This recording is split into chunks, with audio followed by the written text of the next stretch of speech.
紅級咧，佢出嚟個味道咧會比較乾淨、層次分明。下面個下壺咧擺水，上面擺咖啡粉會有 filter， 喺中間嗰度隔咗咖啡粉，水滾咧就會走上去。然之後大約煮1分鐘之後咧，個水就會落翻嚟，個咖啡會落翻嚟，個渣就會喺上面咯。好好飲，真係。點好飲先？唉，真係。好滑，又夠香。我本身有冇感動到諗起啲那些年嗰啲感覺啊？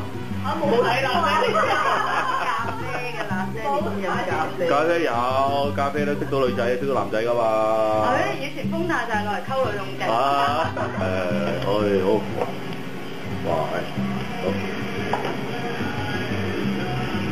傾嗰輪嘅呢隻沖法咧，而家又唔興啦，咁樣玩，係咪？如果10幾年前啦，香港好興咁樣玩嘅嘛，而家都興啊，有興啊。比賽好興啊！啊，比賽。我哋今日睇。哇，專業啊！熱一熱啲杯先啊，呢啲真係專業啊，會影響溫度。啊，喂，好，好，攞口先啦。夏天都冇天氣。哦。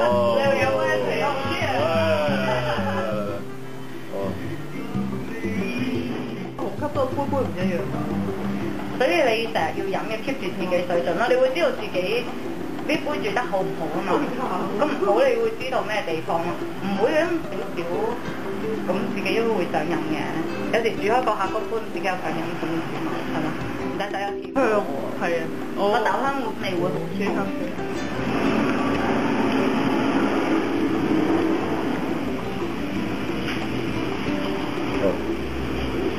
咁樣就靚咯。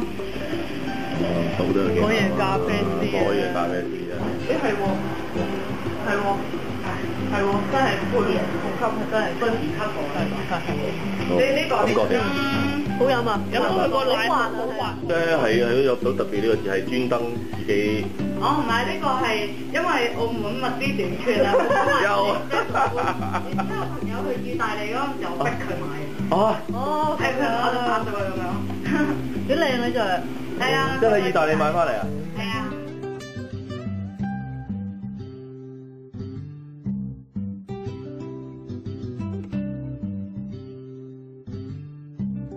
我哋豐泰咖啡澳門開咗分店，喺呢個杯咖啡店真嘅呢個真嘅，我哋係真貨真價實。